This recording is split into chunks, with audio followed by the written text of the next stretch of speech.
छात्रों, आज हम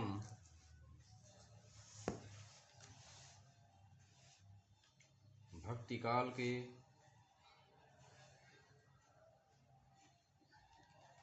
राम काव्य धारा के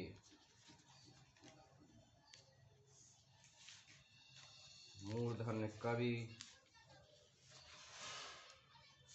गोस्वामी तुलसीदास की विनय पत्रिका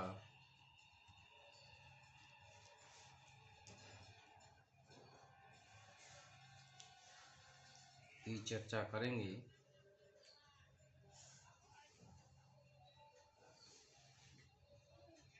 गोस्वामी तुलसीदास जी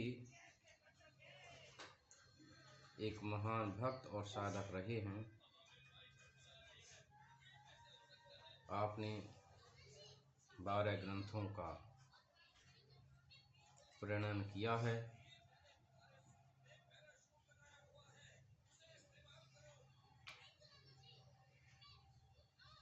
जिनमें रामचरितमानस और विनय पत्रिका का विशेष स्थान है। रामचरितमानस अवधी में लिखित है तो विनय पत्रिका ब्रज भाषा का महत्वपूर्ण भक्ति काव्य है।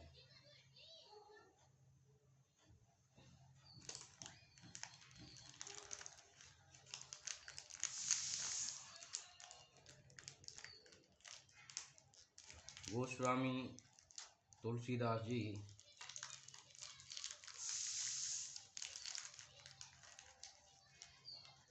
के माता पिता का नाम तुलसी और आत्माराम दुबे था।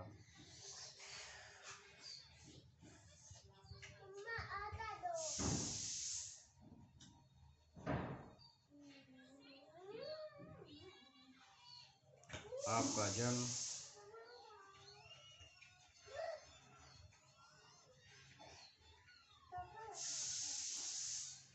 संवत 1554 विक्रमी को माना जाता है।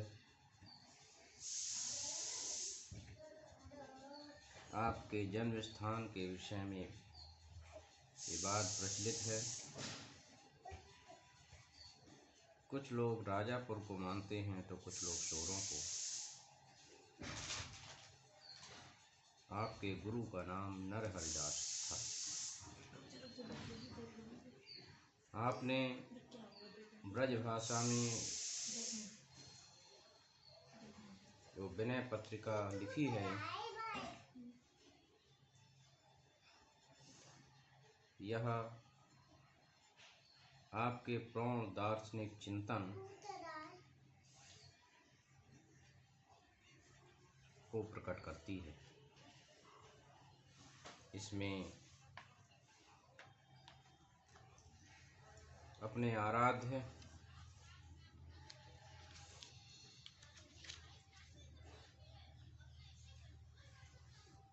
श्री राम के प्रति भक्ति भावना उद्घाटित हुई है। तो छात्रों, आज हम उनका विनय का ये प्रस्तुत पद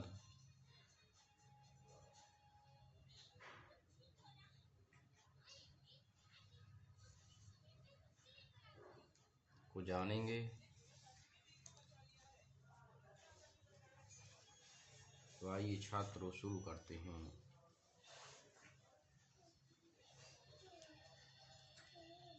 मन माधव को नेकु निहारई, मन माधव को नेकु निहारई, सुनिसठ सदा रंग के धन ज्यों, छिन छिन प्रभु समहारई, मन माधव को नेको निहारई, शोभाशील ज्ञान गुण मंदिर, सुंदर परम उदारई, शोभाशील शील ज्ञान गुण मंदिर सुंदर परम उदारई रंजन संत अखिल अगंजन भंजन विषय विकारई मन माधव को नैको निहारई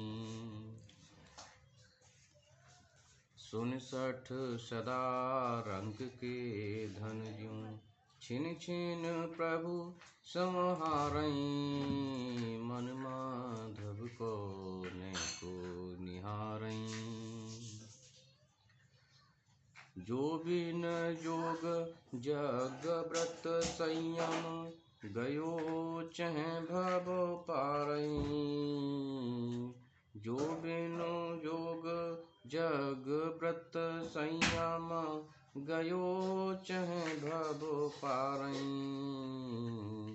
तो जन तुलसी दास निस्बाचर हरिपद कमल बिसारई मन माधव को नेको निहारई 69 सदा रंग के धन ज्यों छिन छिन प्रभु संहारई मन माधव को नेको निहारई। तो छात्रों अत्यंत महत्वपूर्ण पद है तुलसीदास जी का और अपने प्रभु श्री राम जो कि भगवान विष्णु के अवतार माने जाते हैं के प्रति अपनी विनय भावना को अपनी भक्ति को प्रस्तुत करते हैं और प्रभु के गुणों का बखान भी करते हैं और किस प्रकार से भक्त भगवान की शरण में जा सकते हैं और किस प्रकार से मोक्ष को प्राप्त कर सकते हैं, इस बात को गोस्वामी तुलसीदास जी इस पद में प्रस्तुत करते हैं कि मन माधव को नैको निहारई। तुलसीदास जी अपने मन को संबोधित करते हैं और मन को संबोधित करते हुए कहते हैं कि मन माधव को नैको निहारई, कि हे मेरे मन माधव अर्थात भगवान विष्णु के लिए और विष्णु के जो अवतार हैं भगवान राम के लिए नेको निहारई, अर्थात जो तूने अपना समय नष्ट कर दिया है अब तू थोड़ा सा उनकी तरफ भी ध्यान लगा ले। 69 सदा रंग के धन ज्यों छिन छिन प्रभु संहारई। 69 हे दुष्ट मन तू हमेशा संसार में भ्रमण करता रहा और अब तू समझ जा सदा रंग के धन ज्यों, यदि तुझे मोक्ष प्राप्त करना है तो सदा रंग के धन ज्यों, जिस प्रकार से रंग कहते हैं गरीब के लिए, जिस प्रकार से कोई गरीब व्यक्ति होता है और गरीब व्यक्ति पर जो थोड़ा सा धन होता है उसके लिए बार बार संभाल कर रखता है, तो हे प्रभु हे मन तू भी अपने प्रभु में ध्यान लगा। शोभाशील ज्ञान गुण मंदिर सुंदर परम उदारई, और प्रभु का स्वभाव बहुत अच्छा है। शोभाशील ज्ञान गुण मंदिर, और वे अत्यंत शोभनीय हैं, शील ज्ञान और गुणों के मंदिर हैं अर्थात खान हैं। वे सुंदर भी हैं और परम उदार भी हैं, अपने भक्तों पर हमेशा उदारता दिखाते हैं। रंजन संत अखिल अग गंजन, रंजन कहते हैं प्रसन्न करने के लिए, संतों के लिए प्रसन्न करने के लिए।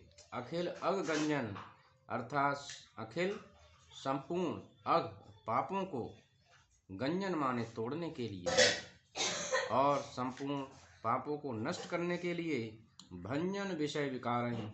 और भंजन कहते हैं तोड़ने के लिए विषय विकार हैं, और विषय रूपी जितने भी विकार हैं उन सब को तोड़ने के लिए प्रभु हमेशा तत्पर रहते हैं। जो बिन जोग जग व्रत संयम गयो चहे भव पारैं। और जो व्यक्ति बिना योग के, बिना यज्ञ के, बिना व्रत के और बिना संयम के यदि इस संसार सागर से पार पाना चाहता है तो जन तुलसीदास ने शिवासर हरि पद कमल विसारैं।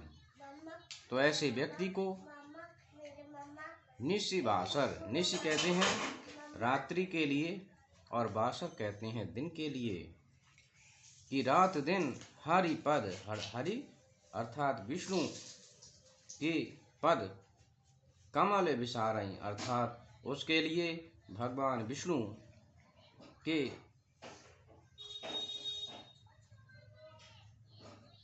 कमल रूपी पैरों में ध्यान लगाना चाहिए, तभी उसके लिए इस संसार सागर से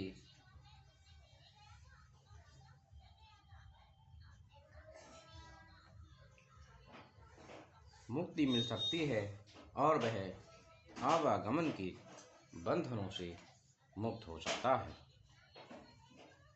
तो तुलसीदास जी ने इस पद में अपने मन को संबोधित करते हुए भगवान विष्णु